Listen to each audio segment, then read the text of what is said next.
ఇక శాశ్వత భవనాలు ప్రారంభం కావడం సంతోషంగా ఉందన్నారు. అమరావతి నిర్మాణానికి భూములిచ్చిన రైతులు అమరావతిలో జరిగే ప్రతి కార్యక్రమానికి ప్రభుత్వం తమకు ప్రాధాన్యత ఇస్తోందన్నారు. రాజధాని కోసం 5 ఏళ్ల పాటు అనేక పోరాటాలు చేశామని, సిఆర్డీఏ కార్యాలయం ప్రారంభోత్సవం చూస్తూ ఉంటే తాము చేసిన పోరాటాలకి ఫలితం దక్కిందని అనిపిస్తోందన్నారు. తమ భూములను కూడా అభివృద్ధి చేసి ఇస్తారనే భరోసా చంద్రబాబు కల్పించారని అంటోన్న అమరావతి రైతులతో మా ప్రతినిధి రాజేష్ ఫేస్ టు ఫేస్. మళ్ళీ అధికారులకు వచ్చిన తర్వాత మొదటి భవనం ఈ నేపథ్యంలో రైతుల ఏ విధంగా ఫీల్ అవుతున్నారో మాట్లాడదాం. సార్, మీరు అమరావతికి భూములు ఇచ్చారు, 10 ఏళ్ళు అవుతుంది. గత 5 ఏళ్ళు ఎన్నో పోరాటాలు మీరు చేశారు. ఇప్పుడు ప్రభుత్వం వచ్చిన తర్వాత సిఆర్డీ కార్యాలయం ఎంత అద్భుతంగా డిజైన్ చేసి ఈరోజు రైతులుగా మీ అభిప్రాయం? అంత ముంగల జగన్మోహన్ రెడ్డి గారి గవర్నమెంట్లో సిమెంట్ రాయితోటి ఒక గోడౌన్గా కట్టారండి. ఇది ఈయన బాబు గారు వచ్చిన తర్వాత దాన్ని ఏ రకంగా ప్లానింగ్ చేసేసి ఒక అద్దాలతోటి ఏ అక్షరంతో ఒక సింగపూర్ టైప్లో లోపల బయట చూస్తే అట్లా ఉంది, లోపల చూస్తే బ్రహ్మాండంగా ఉందండి. ఎందుకంటే మేము ఏం లేదండి, విజయవాడ వెళ్ళాలంటే లెనిన్ సెంటర్లో కనీసంగా పార్కింగ్ కూడా లేదు, మాకు పోవడానికి కూడా ఇబ్బందిగా ఉంది అధికారులు కానీ ఇక్కడ అధికారులు మొత్తం ఇక్కడే ఉంటున్నారు. ఇంజనీరింగ్ డిపార్ట్మెంట్ ఏడే ఉంటుంది. అభివృద్ధి చెందాలన్నా కానీ ఇంజనీరింగ్లో అక్కడి నుంచి ఇక్కడికి రావాలన్నా పోవాలని ఇబ్బందిగా ఉంది కాబట్టి ఇక్కడ పనులు చేయడానికి అనేది కానీ అన్ని సదుపాయాలు బాగానే ఉన్నాయండి. పోతే వద్దినేనిపాలెం రెవెన్యూలో 12 బ్యాంకులు ఒకేసారి శంకుస్థాపన ఆర్థిక మంత్రి గారు కూడా వస్తారు, శంకుస్థాపన చేస్తారంటున్నారండి. ఇవన్నీ ఈ డిసెంబర్లో కూడా మా ఫ్లాట్లు కూడా డెవలప్ చేస్తారని చెప్పి మేము ఎంతో ఆశతో ఎదురు చూస్తున్నాము.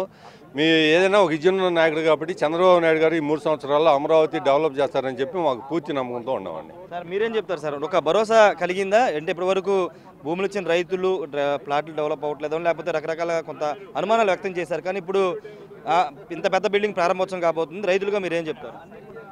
మాకు చాలా పూర్తి విశ్వాసాన్ని కలిగించింది ఈ రాజధాని అభివృద్ధికి. మా ప్రభుత్వం అనేటువంటి మేము గెలిపించుకున్నటువంటి కూటమి ప్రభుత్వం చేసేటువంటి శాశ్వత భవనాల కట్టుబడి అనేటువంటిది. ఇంతకుముందు తాత్కాలికంతోనే ఎగతాలు చేశారు. ఉద్యోగస్తులు హైదరాబాద్ సెక్రటరీ నుంచి వచ్చేటప్పుడు మేము చెట్ల కింద కూర్చొనైనా కానీ పనిచేస్తాము, మనం వెళ్ళిపోదాం అమరావతికి అని చెప్పేసి అన్నదానికి మినిమంగా శాశ్వత భవనాల్లోనే కూర్చోబెట్టి పనిచేయించుకున్నారు. ఇప్పుడు శాశ్వత భవనాలతోటి అక్కడ టెంపరీగా కూర్చుంటే ఇప్పుడు శాశ్వత భవనాల పరిపాలన కొనసాగించబోతా ఉన్నాం. అన్ని గవర్నమెంట్ సెక్టార్స్ ఈ రోజున నిర్మాణాలు జరుగుతున్నాయి, మీరు చూస్తూ ఉన్నారు. వర్షాకాలం కనుక కొంచెం నిబద్ధ అయింది. ఒక సంవత్సరం కాలంలో మొట్టమొదటి సంవత్సరం కాలంలో అన్నీ ఏర్పాటు చేసుకొని ఆర్థిక వనరులు చేకూర్చుకొని మరలా టెండర్లు పిలుచుకొని పాత కాంట్రాక్టుదారులకు ఇవ్వాల్సిన బాకీలన్నీ కూడా పోయిన గవర్నమెంట్ ఇవ్వకుండా పోతే ఆ గవర్నమెంట్ ఇవ్వాల్సిన బాకీలన్నీ చెల్లించుకొని ఆర్థిక వనరులను చూసుకొని టెండర్లు పిలిచి అక్కడ పనులు కొనసాగించారు.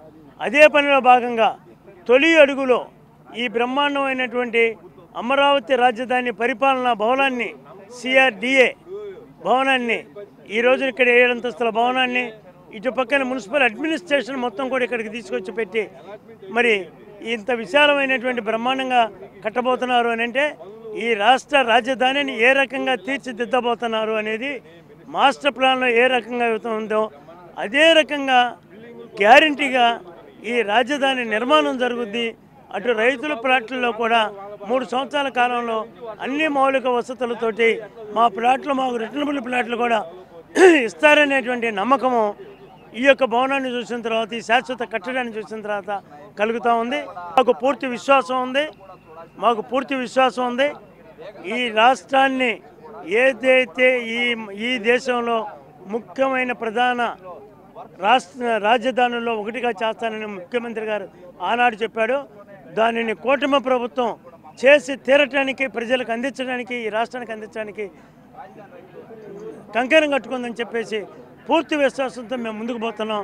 మా ప్రభుత్వానికి మేము ధన్యవాదాలు తెలియపరుస్తాం.